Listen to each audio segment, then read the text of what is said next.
Generations of children are experiencing a social violence of inadequate education that ultimately leads to a continued cycle of economic, political, and social marginalization and dependency.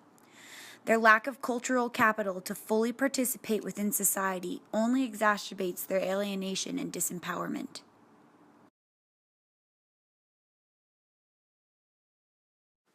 When born into this world, I was pre-assigned an identity.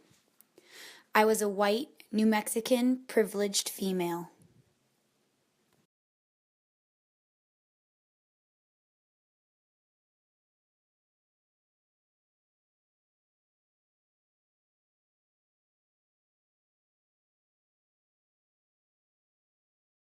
Within 2 months of being born, I was baptized into the Catholic Church and given a religious identity.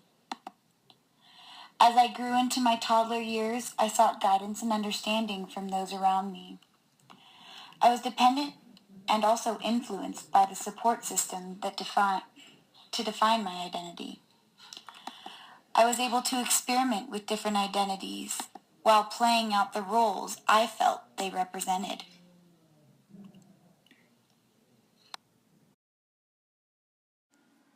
In my transition to my adolescence through young adulthood, I began to test the limits of defining my own identity. I began to understand the benefits and the costs that are tied to the personas you inhabit.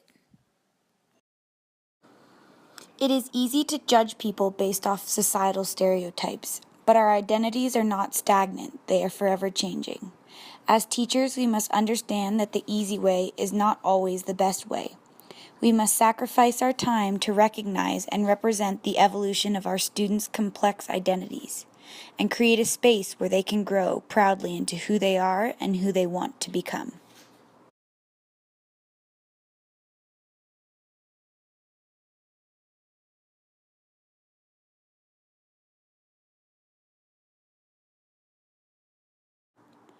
In Ana Villegas' article, Preparing Culturally Responsive Teachers and Rethinking Curriculum, she states, teachers see their roles as adding to rather than replacing what students bring to learning.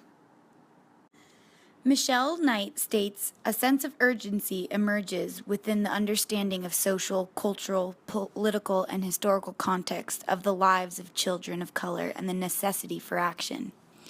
We need to create connections to the outside world within the curriculum to trigger as many synapses in our students' brains. These multiple connections make learning tangible, allowing for students' identities to be present in their learning. Nieto states, students whose ethnicities are valued are more likely to connect strongly and positively with school and learning. Regardless of your student's race, class, gender identity, ethnic identity, or religion, teachers should teach solely to the character of their students.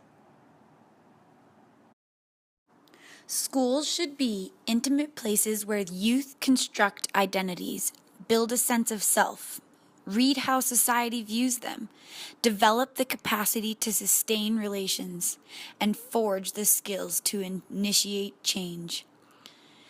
These are contexts where youth can grow or they can shrink. With high expectations and sociocultural conscious teaching, not only can we limit shrinking, but witness monumental growth within our students.